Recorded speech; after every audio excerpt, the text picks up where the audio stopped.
पश्चिम बंगाल में ममता बनर्जी को चोट आती है और आरोप भारतीय जनता पार्टी पर लगाए जाते हैं।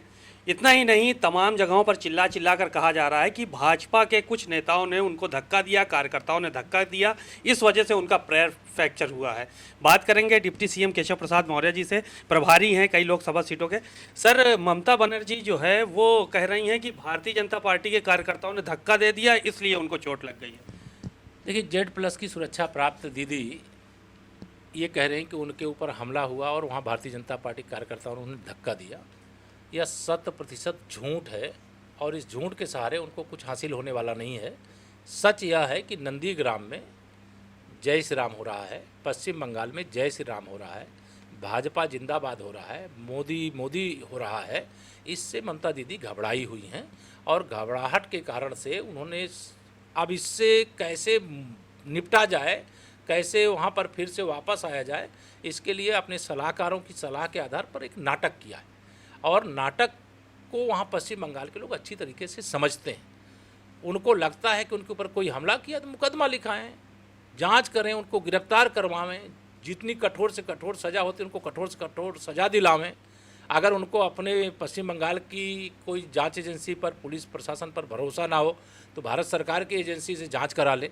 लेकिन सही बात यह है कि यह शुद्ध रूप से नाटक है और इस नाटक को पश्चिम बंगाल के लोग समझ गए हैं और इससे टीएमसी को जो हासिल होना था शायद अब उसमें भी बहुत बड़ी कमी आ जाएगी। सिंपैथी गेन करने के लिए क्या ममता बनर्जी ने ये सब कुछ किया है कि बंगाल की जनता की सिंपैथी जो है वो मिले उनको, इसीलिए ये सब किया गया है, आपका कहना है? किया तो इसीलिए था, लेकिन वो मतलब उनके लिए उल्टा पड़ गया है, क्योंकि उनके सलाहकारों ने ऐसी सलाह दे दिया, उस सलाह को शायद उस प्रकार से वो इम्प्लीमेंट नहीं कर पाई हैं, जिसके कारण से यह आज परिस्थिति है कि देश में उनके जो ऊपर हमला हुआ है, इस प्रकार की जो आरोप लगाए, उस पर हर पत्रकार सवाल कर रहा है।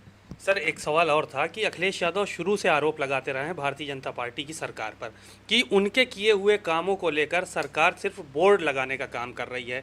तो जब कल मुख्यमंत्री ने सेल्फी वाली फ़ोटो अपनी डाली, ट्वीट की, तो उसके बाद आज उनका ट्वीट आया है कि काम हम कर रहे हैं, फ़ोटो ये लगा रहे हैं। सर, अखिलेश यादव जी से मेरा सवाल है कि बताएं, जब वो मुख्यमंत्री थे तो उन्होंने कितने शिलान्यास किए और कितने उद्घाटन लोकार्पण किए? तो जब उसका हिसाब लिया जाएगा तो वो हिसाब नहीं दे पाएंगे। अगर वो हिसाब चाहेंगे तो हम ज़रूर अपने यहाँ हिसाब दिलवा देंगे। वह शिलान्यास करते रहे केवल पत्थर लगाने के लिए, गुमराह करने के लिए, झूठ के आधार पर फिर से गुंडागर्दी वाली, अपराध करने वाली, माफियाओं को संरक्षण देने वाली सरकार 2017 में बनाना चाहते थे।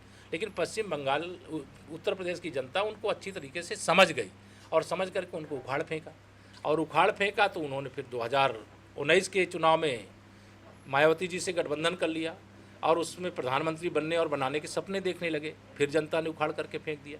मुंगेरी लाल के हसीन सपने देखना श्री अखिलेश यादव जी को ज़रूर चाहिए, उससे मैं नहीं रोकूंगा।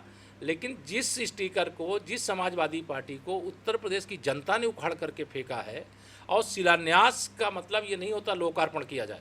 शिलान्यास आप करो, और आपके पिताजी की सरकार जब थी, श्री मुलायम सिंह यादव जी की, उस समय भी बहुत सारे शिलान्यास हुए, काम शुरू हुए, लेकिन इनकी सरकार के कार्यकाल में 15 साल जब पूरे हो गए तब तक अधूरे रह गए, वो हम लोगों ने पूरा किया है। तो अधूरे कामों को जो पूरा करेगा उसका वो उद्घाटन करता है। लेकिन अखिलेश यादव जी बेचैन क्यों होते हैं, मेरे ये समझ में नहीं आता। पंचायत चुनाव सर चल रहे हैं पूरे प्रदेश में और तैयारियां भी पूरी हो गई हैं, तो भारतीय जनता पार्टी अपने आप को किस जगह पर देख रही है पंचायत चुनाव में? भारतीय जनता पार्टी पंचायत चुनाव मजबूती से लड़ रही है। भारतीय जनता पार्टी जोरदार सफलता प्राप्त करेगी और भारतीय जनता पार्टी कोई भी चुनाव लड़ती है तो पूरी गंभीरता से और जिम्मेदारी से लड़ती है। एक आखिरी सवाल था, छोटा सवाल है, आपके विभाग से जुड़ा हुआ, क्योंकि आपने कहा कि अभी पीडब्ल्यूडी के जो भी कार्यालय हैं उनका रंग बदला जाएगा, तो वो कौन सा रंग होगा, किस रंग में रंगे जाएंगे पीडब्ल्यूडी के कार्यालय? और इस पे तमाम लोगों ने सवाल भी खड़े किए हैं। जो सवाल खड़े कर रहे हैं वो स्वयं सवाल हैं।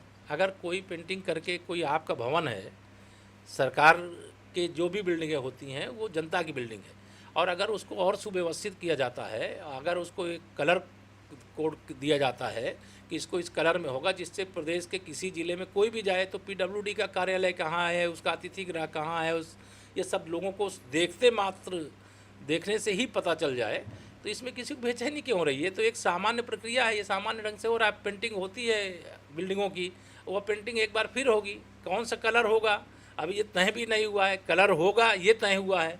अगर उससे किसी को परेशानी हो रही तो होने तो हमको उसकी चिंता नहीं। बातचीत के लिए शुक्रिया। आप सुन रहे थे डिप्टी सीएम केशव प्रसाद मौर्य जी को। इन्होंने साफ किया कि पश्चिम बंगाल में ममता बनर्जी द्वारा जो भी इस तरह का कदम उठाया गया है सिंपैथी गेन करने के लिए, वहाँ की जनता समझ चुकी है और इस बार बंगाल में भारतीय जनता पार्टी की सरकार बनेगी। साथ ही साथ उन्होंने अखिलेश यादव पर भी निशाना साधा। कैमरामैन राजेश के साथ सीमा नकवी, भारत समाचार, लखनऊ। उत्तर प्रदेश और देश दुनिया की खबरों के लिए आप हमारा YouTube चैनल भारत समाचार ज़रूर सब्सक्राइब कीजिए। रेगुलर नोटिफिकेशन के लिए बेल आइकन दबाइए, जिससे नए वीडियो का नोटिफिकेशन आप तक सबसे पहले पहुंच सके।